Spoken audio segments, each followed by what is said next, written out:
بچے کی تربیت کو ماہرین نے 3 حصے میں تقسیم کیا ہے۔ 7 سال۔ پہلے 7 سال بچے کو گود میں اٹھا کے رکھو، دوسرے 7 سال بچے کو غلام بنا کے رکھو، اور تیسرے 7 سال بچے کو دوست بنا کے رکھو۔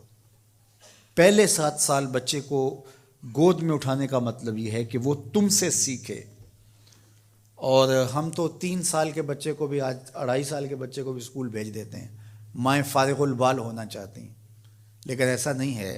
یہ ہماری فکری لغزش ہے کہ بچے کو اتنی جلدی اسکول بھیج دیا، اور جب ماں سے سیکھنا تھا تو وہ وقت ضائع کر دیا۔ آج بھی جاپان میں 7-8 سال کا بچہ اسکول جاتا ہے، اور آج بھی کچھ اور ممالک کے اندر بھی انہوں نے یہ طے کر دیا ہے کہ 7 سال سے پہلے بچہ اسکول نہ جائے، تو وہ گھر میں بیٹھ کے سیکھتا ہے۔ یہ اس کی تربیت کا مرحلہ ہے، اس کا یہ مرحلہ یہاں مکمل ہونا چاہیے۔ اس کے بعد جب وہ جائے گا تو اس کے قواعد مضبوط ہو چکیں گے اور وہاں جا کے سیکھے گا۔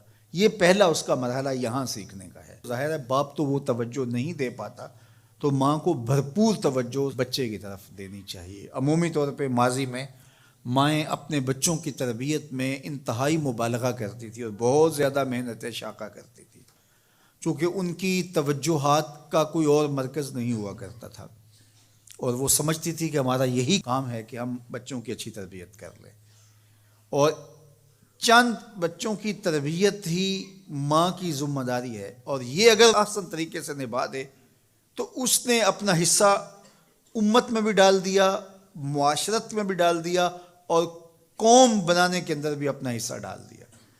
لیکن اگر وہ اپنا یہ فریضہ انجام نہیں دیتی، اس میں کوتاہی کر دیتی ہے، تو اس نے پھر کچھ بھی نہ کیا۔ اچھی نسل اچھی ماؤں کی گود سے پروان چڑھ کے ہی معاشرے کو نصیب ہوتی ہے، اور یہ بنیادی اکائیاں ہیں، بنیادی اینٹیں ہیں جس سے معاشرت ترتیب پاتی ہے۔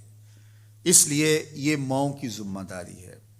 اور دوسرے 7 سال جو ہے وہ غلام بنا کے رکھو، مطلب کیا کہ ان پر احکام نافذ کرو۔ وہ از خود فیصلے نہیں کر پاتے اور اچھے نہیں کر پائیں گے، ان کے فیصلے تم کرو، ماں باپ۔ اور پھر اس کے بعد اگلے 7 سال جو ہیں وہ ان کو دوست بنا کے رکھو، چونکہ عموماً جو ہے وہ 14 سے 21 سال تک کی عمر کے بچے جو ہیں وہ دوستیوں سے، اطراف سے سیکھتے ہیں، چونکہ وہ اگرچہ تمیز نہیں رکھتے ہوتے پوری طرح، لیکن پھر بھی ان کی طبع یہ ہوتی ہے کہ وہ سمجھتے ہیں کہ ہم اطراف سے اچھا سیکھ سکتے ہیں، اور وہ بعض کا ماں باپ کو دقیانوس بھی سمجھنے لگ جاتے ہیں۔ تو اس وقت ماں باپ تھوڑی سی حکمت کے ساتھ ان کی دوستیوں پہ غور کریں کہ ان کی دوستیاں غلط لوگوں سے نہ ہوں۔ میرے اور آپ کے آقا مولا نے ارشاد فرمایا، المرء علی دین خلیلہ فلینظر احدکم من یخالل۔ ہر شخص اپنے دوست کے دین پہ ہوتا ہے، اور آپ دیکھیں کہ آپ کس سے دوستی کر رہے ہیں۔ اگر اس کا دین خراب ہوا، اعتقادات خراب ہوئے، نظریات خراب ہوئے، اس کے اعمال اور اخلاقیات خراب ہوئے، تو اس کا رنگ آپ کے اوپر چڑھ جائے گا۔ اور رومی نے اس کو اپنے انداز میں کہا، تا توانی دور شو از یار بد، یار بد بدتر بود از مار بد، کہ جہاں تک ممکن ہو برے یار کی صحبت سے بچ کے رہنا۔